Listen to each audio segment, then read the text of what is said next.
మోకాళ్ళ నొప్పులు, disc problems లాంటి అన్ని సమస్యలకు సంప్రదించండి Homeocare international world class homeopathy 9001171550. గత 3 పుష్కరాల్లో పరిమిత వనరుల్లో గోదావరి తీరాన్ని మనం అభివృద్ధి చేసుకోగలిగాం. ఇవాళ టెంపుల్ టూరిజం పెరుగుతూ ఉంది, యాత్రికులు పెరుగుతూ ఉన్నారు. దాని ఆధారంగా రాబోయే పుష్కరాలు 27లో వచ్చే పుష్కరాలను ఆధారంగా చేసుకుని నగరాన్ని అభివృద్ధి చేసుకునే కార్యక్రమంలో భాగంగా ఇవాళ టూరిజం చేసాం. గోదావరి అనేది ప్రకృతి ప్రసాదించిన వరం. ఆ ప్రాంతాన్ని అంతా చక్కగా తీర్చిదిద్దుకోవడం, కాలుష్య నివారణ లేకుండా చేసుకునే కార్యక్రమం.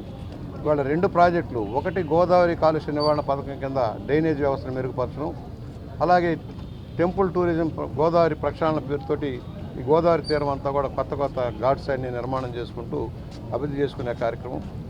మనకి పుష్కరాలు అనేది ఒక వేదికగా, ఒక అవకాశంగా మలుచుకొని నగరాన్ని అభివృద్ధి చేసుకోవాలి. నగరం ఇంకా విశాలంగా పెరుగుతోంది, విశాలమైన రహదారులు రావాలి, ట్రాఫిక్ కంజక్షన్ లేకుండా చూసుకోవాల్సిన అవసరం ఉంది. అన్ని రకాలుగా అభివృద్ధి చెందితేనే వ్యాపారాలు పెరుగుతాయి, వ్యాపారాలు పెరిగితేనే ఉపాధి లభిస్తుందనే ఆలోచనలో కార్యచరణతో ముందుకు సాగుతూ ఉన్నాం. మరిన్ని వీడియోస్ కోసం ఛానల్ ని సబ్స్క్రైబ్ చేయండి, లేటెస్ట్ అప్డేట్స్ కోసం వాట్సాప్ ఛానల్ ని ఫాలో చేయండి అండ్ లింక్ డిస్క్రిప్షన్ లో ఉంది.